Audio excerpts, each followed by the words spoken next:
Welcome to our Savvy series. I'm Catherine Magaña here with Rachel Ivanovich. And today we're going to have a discussion on widowhood and wealth and how women can prepare emotionally and financially for this transition.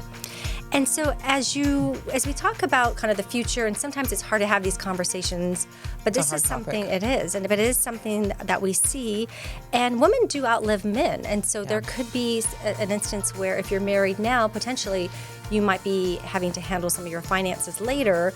Women tend to outlive men, and we are seeing potentially that some women live an extra 10, 15, or even 20 years. And so this is definitely something that comes up. We do see it. So today we want to kind of share some insights. Yeah, and we want you to be prepared emotionally and financially because this is a big transition if it happens. And this episode isn't about fear, but it's about empowerment and being clear and making sure that you have a plan in place when your life throws you a curveball. And it is something that unfortunately comes up, and it's part of life. But I think if you do think about it or have the conversations either before or after, or somewhere, then I think it's important that at least we're here to give you some tips and ideas. So kind of looking at the financial realities of widowhood, one of the things that comes up is loss of income. So currently you may have, if you're married, your spouse may have pension income. Both of you have Social Security income, and you potentially have some investments you're getting income from. Well, what happens if you lose some of that income? And we factor that into the plans that we do. Yes, so we do run some scenarios. It's important. We do factor in to see, okay, if something happens, what's the worst case scenario? And some clients, ask and want make sure that they have a plan that works if something were to happen to one of them. And it really can change your taxes too, as well. So this is something that you want to plan for, not necessarily in advance, but you want to at least start having the conversations about what is it going to look like. What if you have one spouse that has really high Social Security and the other spouse has lower Social Security, you won't have both of those benefits anymore, and you'll have one. It'll be the survivor benefit, but it will be less. And if you lose one of the pensions, what does it look like? Are you going to be getting a survivor benefit from that pension, or is the pension going away? Yeah. And then you have to look at kind of your estate. So do you have a trust set up, and how is that trust in place? And then if you have beneficiaries in place, if something happens, then you have to revisit some of these things that you have in place, as well as the beneficiaries if there's IRAs and other investable assets. And something else that comes up often, and I've had a couple of clients just recently come into my office that are going through this transition, and their question is, well, my neighbor told me my taxes are going to go up dramatically next year. And of course they're worried about that. And well, my filing status is going to be single, and what does that look like? And so it's definitely important to have that conversation, as emotional as it is, to make sure that you're prepared, that you don't have a huge shock come April. And oftentimes, I especially see it with the older couples, not so much with the younger generation, but with the older couples. I see the husband was doing everything and taking care of all the finances, making estimated payments and so on, and the wife comes in and she just has no idea. Hasn't been involved. And it's so hard to watch. So let's talk about the steps that we can take so you can be prepared. Yes. And so one of the things I know that we do here for the clients that work with us is if they have accounts with us, we typically help them retitle and make sure that their estate and everything's kind of back in their name, or if they've inherited or they have spousal benefits. And so what we find is everybody's a little different. Some clients, they're ready right away. They want to get things handled and done. And there's some that they need a little more time. They're like, I just need to process this. It's a little bit, and there's not a right or wrong. It's just kind of a little bit different. So let's talk, like you said, about preparing financially. So let's before or after widowhood.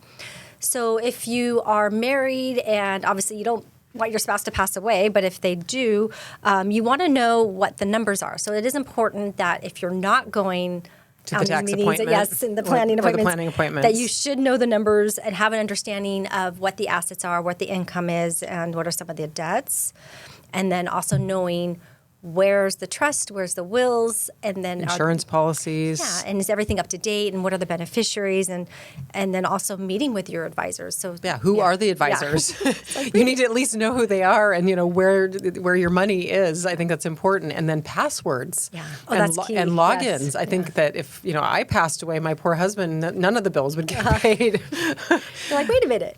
Yeah, I mean, I have most of it set up automatically, but at the same time, I think it's really important that you write down your passwords somewhere. Maybe write them down and put them in a fire safe or something, and so make sure that your spouse knows those passwords.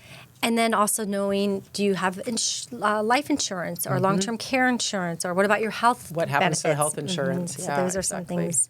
So that's kind of before, but then if you are now, it's after widowhood. So now if that's something that, you're now forced Dealing into with, this, yeah. yes. So then there's some major decisions that come up, and one of the things that comes up often is, what should I do with the house? house. And that's a discussion we have a lot. Some clients, they wait a little bit, maybe a few years later, they want to have the discussion. Some want to have that discussion right away. I think it's really good to not make any huge decisions right afterwards. I mean, you've got to let your emotions settle. Maybe talk to friends, talk to family, and process emotionally, but also take the time to meet with your advisors before you pull the trigger and put the house on the market or pay off any big debts, or just you've got to meet with your advisors afterwards, because they will be a huge help to you and a great sounding board. And it's okay if you decide you later want to sell your house or do make a move or change, but there's Absolutely. so much involved that, like you said, you don't want to be making drastic changes right away. And then it's important to make sure where's the money coming from, and where's it going to, and really having a handle of Figuring what's out coming cash in and flow. and what's going out. And then Yeah. like you talked about earlier is, well, then if was two Social Securities and now there's one, well, potentially the survivor benefit could be a little higher, but you're still now having to replace some of that income that you don't have anymore.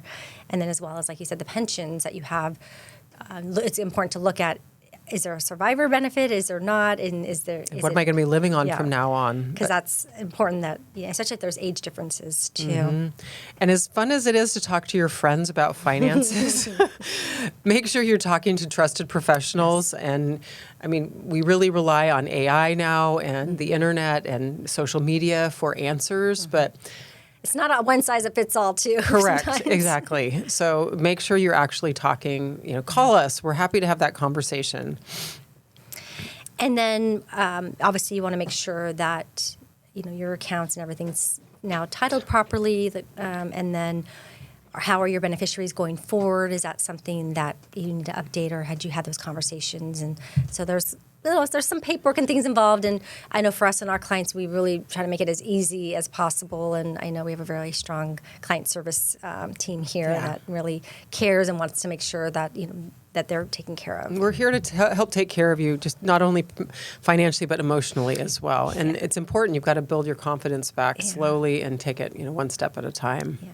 And so as you're preparing emotionally, there might be some friends, there might be counselors, there might be your Support groups, faith community. There's a lot of change, and what's, like we said, it's everybody processes things a little bit differently. And I think it's important to stay engaged socially and intellectually as long if you can, to prevent isolation. Maybe you hire a grief counselor. It really is important. I've had several clients come into my office, and as much as I'd love to be the therapist in the situation, I mean, because I feel for clients that come in. I had a woman come in just last week, and she had been married for over 50 years, and her husband had taken care of everything. And we sat down, and it was hard. I could see how hard she was struggling and just what she was going through. And she's like, I don't even know where to begin. And it's important to know your numbers and organize beforehand, and meet the advisors ahead of time, because you're so stuck in grief when that happens. I think often that it's really hard to know how to move forward. And then on the flip side of that, I have some clients that they're still alive, and the husband has been doing the taxes or the finances all through the years, and I've got one client in particular. He's in his 80s. He brought his wife in and said, okay, fill in the blank name. Yeah. You need to learn about this, and Yeah. this is our tax advisor and our our trusted professional, and you need to get to know her because I'm not going to be able to do this. And then he let me start taking over. But I think you've got to at some point involve the other spouse because.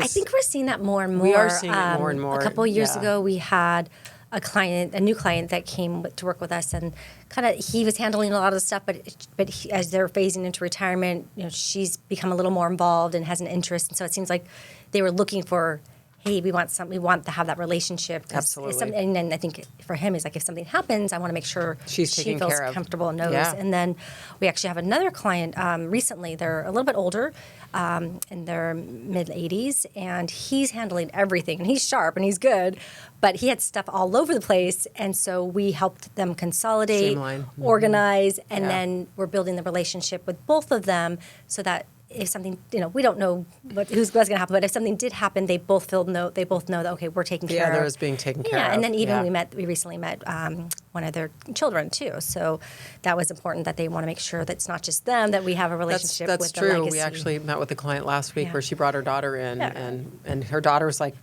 she looked at the financial plan and said, this is gold. She's like, because I had everything listed out and all the accounts and everything. And she's like, wow, can I have a copy of that? So it is important because they want to know and make sure that their family's taken care of and their kids are taken care of. They want to know that mom and dad are taken care of. And so you can be proactive, and these are things, like you said, we can have the conversation now, or if you're in a situation where it's sudden, there's ways to navigate. And we're here to be a resource and help you have these conversations, and we're available for a consultation or a phone call.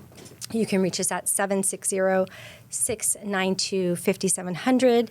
And if you have any questions, or we do appreciate you joining us today. And if you're listening to this and you've been putting off these conversations, don't wait. Well, and it's hard because you don't want to be, sometimes it sounds morbid. It's like, but the reality is you want to have a plan. And you want to make sure you're taking care of your legacy. Sit down with your spouse, ask the questions, or, connect with us. Both come in. Let's have the conversation before it's too late. Yeah.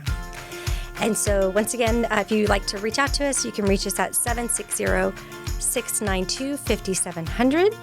And thank you for getting savvy with us today about your finances. And remember to savvy up.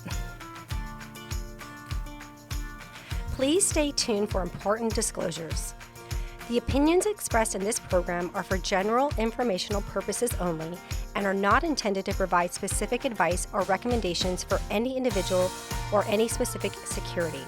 It is only intended to provide education about the financial industry.